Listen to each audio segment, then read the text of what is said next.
Vamos a hablar hoy en este espacio de nuestro programa de inteligencia artificial. Lo vamos a hacer con Andrés Pedreño, es referencia nacional en economía digital, ha participado en la elaboración del libro blanco sobre Big Data y economía digital. ¿Qué tal? ¿Cómo está? Bienvenido. Muchísimas gracias. Bueno, le voy a empezar por la más fácil para mí y quizás igual es la más compleja. ¿Qué es esto de inteligencia artificial?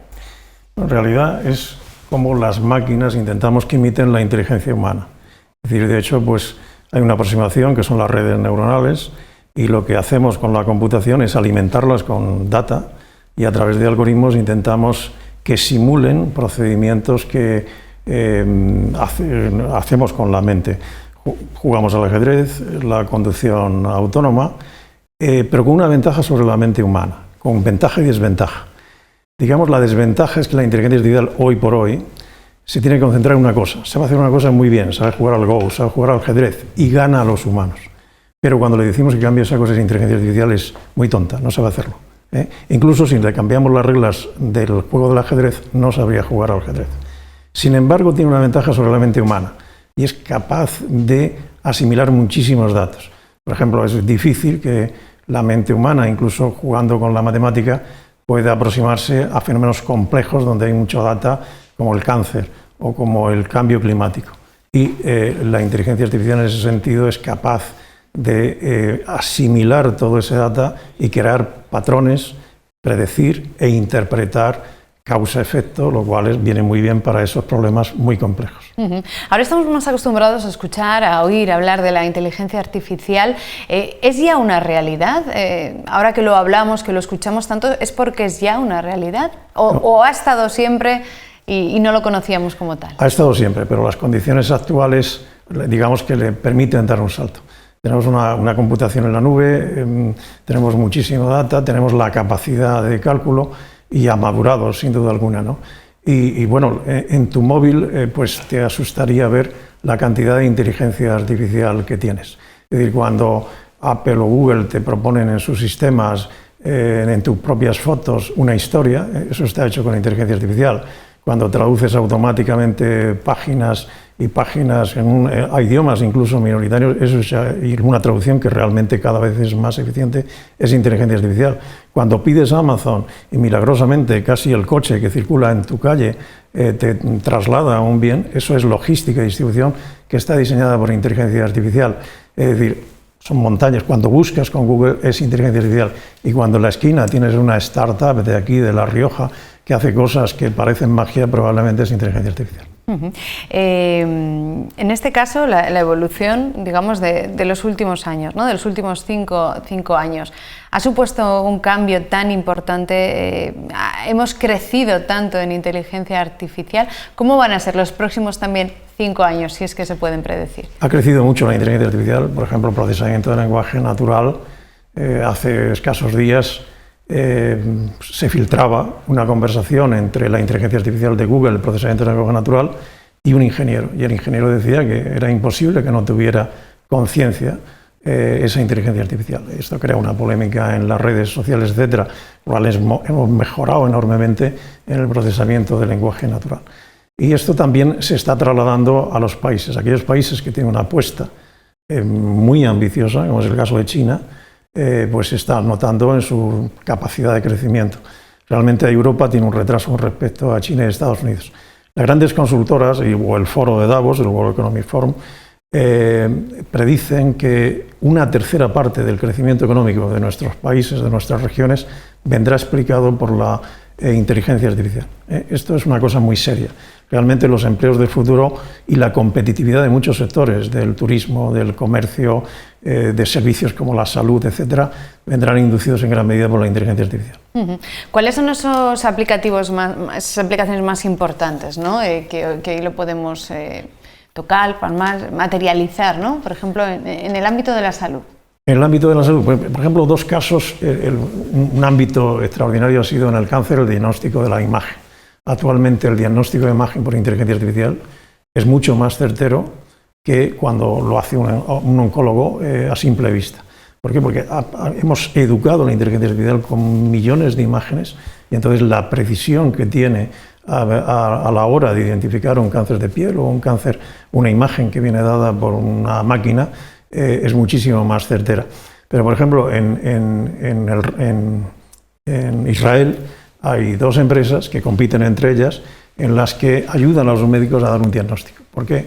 Porque la inteligencia artificial es capaz de asimilar muchísimas informaciones, datos, ensayos clínicos, estadísticas, estilo de vida, artículos científicos, y en función de eso le da al médico, en función de unos síntomas que tiene el paciente, le da al médico un diagnóstico. El médico no se toma ese diagnóstico como el diagnóstico, sino que lo contrasta evidentemente con el suyo, pero le sirve para inspirar y corregir el suyo. Eso actualmente es una herramienta de la que ningún médico israelí quiere prescindir, y es algo que probablemente pues, se imponga en todo el mundo, Europa incluida, tarde o temprano. Claro, beneficios, estamos hablando de muchos, pero riesgos también. Sin duda, pero por ejemplo son riesgos que en muchos casos se le adjudica a la inteligencia artificial cuando son sesgos humanos. Por ejemplo, en Estados Unidos ha habido polémicas porque la inteligencia artificial ha hecho sentencias o ha diseñado sentencias. Y en estas sentencias había un sesgo de raza, había un sesgo de alguna forma que incluía algún elemento que no era objetivamente deseable, ¿no? Bueno, pero lo único que hace la inteligencia artificial es recoger lo que en 20 años han hecho los jueces. Esos sesgos de raza en realidad estaban ahí, ¿no? Cuando hay determinados temas que se le adjudica a la inteligencia artificial, lo cual no quiere decir que estos riesgos tengan que ser cuidados y debamos ser realmente muy escrupulosos en la transparencia, en la trazabilidad, en la privacidad. Todos esos conceptos evidentemente tenemos que tenerlos muy claros. Afortunadamente yo creo que en Europa los tenemos clarísimos. Lo que nos falta es el mayor énfasis en desarrollar una tecnología que tendrá un impacto en la humanidad enorme, ¿no? En ese sentido, Europa sí se preocupa por los derechos fundamentales, pero no suficientemente en el desarrollo. Estamos muy atrasados con respecto a China o Estados Unidos. ¿Debemos adelantarnos en la cuestión legal, en aplicar, en crear nuevas normativas que estén relacionadas con lo que la inteligencia artificial del futuro pueda traernos? Si me lo preguntas así, te diría claro que sí, como no nos vamos a la legalidad, la ley, el orden. Claro, evidentemente somos humanos por eso. Pero, sin embargo, el fuego fue inventado hace 400.000 años, afortunadamente. Y los humanos que se arriesgaron, el fuego quema, lo lógico es que los humanos lo hubieran prohibido, esto está maldito, ¿no? Pero aquellas comunidades que en definitiva se apreciaron cómo dominarlo y asumieron riesgos, evidentemente disfrutaron de sus ventajas y disfrutaron del poder que le dio a la humanidad el fuego, ¿no? Y con la inteligencia artificial, si anteponemos los riesgos, si hacemos una regulación excesivamente que nos encorseta, que nos impide asumir el riesgo lo tienen las autopistas, vamos por las autopistas, hay muertes, sin embargo asumimos cada vez mayor seguridad en los coches, mayor seguridad en el tráfico, estudiamos esos riesgos y los sabemos manejar. Con la inteligencia artificial hay que dejar un cierto margen. Si somos muy regulacionistas e impedimos que las startups, que las empresas de un país pues cometan algún error, evidentemente los humanos cometerían errores con el fuego, o sea, pero les lleva un beneficio, ¿no? Entonces yo diría que regulación sí, pero no una sobreregulación que nos impida realmente experimentar y asumir ciertos riesgos que son tolerables, que son asumibles. España, nuestro país, ¿en qué punto está en el desarrollo de la inteligencia artificial? ¿Estamos por detrás? ¿Vamos...? Habiendo empresas con mucho mérito, hay realmente empresas que tienen muchísimo mérito lo que están haciendo en España, ¿no? Pero Europa y España en particular tienen una desventaja, insisto, con respecto no solamente a China y Estados Unidos, sino con pequeños países, Canadá, el Reino Unido, Israel, que antes he mencionado. Nos hace falta, quizás los fondos de Generation es una oportunidad única, nos hace falta realmente ponernos al día en términos internacionales. Es decir, esto es una gran apuesta. Los empleos de futuro, la competitividad de muchísimos sectores, incluido el turismo, el comercio, los sectores más tradicionales, la sanidad, la educación, necesitan de la inteligencia artificial. Entonces, necesitamos recuperar el gap que actualmente existe. O sea, Estados Unidos tiene la ventaja de los gigantes tecnológicos, que tienen grandes inversiones y empresas muy competitivas en inteligencia artificial. En China la revolución es desde abajo, pero también desde arriba. Tiene una mezcla entre gigantes, una revolución que está en la era de la implementación. Hay un libro de Kai-Fu Lee que es magnífico, lo deberíamos leer todos los europeos. Y sobre esa base, Europa necesita ponerse las pilas. Insisto, España tiene una oportunidad, tiene ahí un agujero de gusano para recorrer un camino en un tiempo récord y darnos un cierto liderazgo que también da el idioma al español. Es decir, después del inglés, el español lo hablan 500 millones de hispanoparlantes y eso es una ventaja, ¿no? El español y la inteligencia artificial es un tema de una enorme importancia, sacar importancia. Y eso, he dicho, en La Rioja creo que tiene mucha importancia. ¿Hay vocaciones, existen vocaciones tecnológicas de jóvenes que quieran lanzarse a lo que ya son los empleos del presente, ya no tanto del futuro? Sí, y es más, además, hay determinados componentes. La inteligencia artificial es una buena aliada de muchas tecnologías, por ejemplo, Internet de las Cosas, toda la sensorización que se aplica a la agricultura, a los viñedos. Ahí hay una enorme data que hay que manejar y es la inteligencia artificial la que viene. Blockchain también, hay un maridaje ahí muy importante entre esas tecnologías. Y ahora con el metaverso, los avatares, la información, todo esto, también la inteligencia artificial es otro aliado. Y esto ahí los jóvenes son, a través de ese entrenamiento que han tenido culturalmente en las generaciones más jóvenes, ¿no?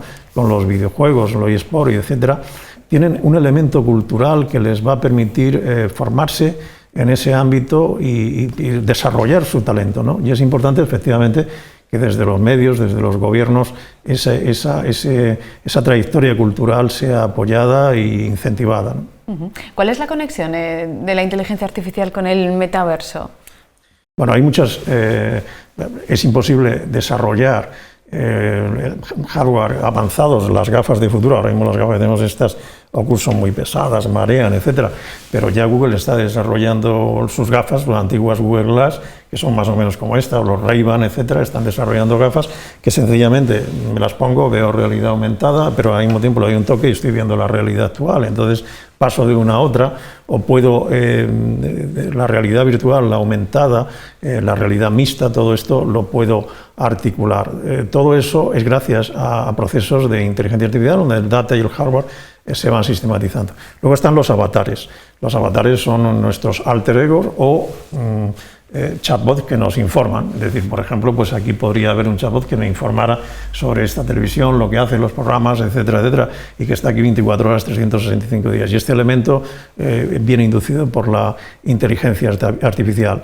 Todo el data que genera el metaverso, si realmente queremos hacerlo productivo, tiene que haber tiendas, televisión en el metaverso, educación en el metaverso, sanidad, gemelos digitales, donde se pueda ensayar una operación, una central nuclear, que en vez de pararla o experimentar con una central real de verdad, lo hacemos con una central en el metaverso, que es un gemelo digital, donde podemos implementar sin riesgos todas las hipótesis de parada, arrancada en una central nuclear, etcétera, etcétera.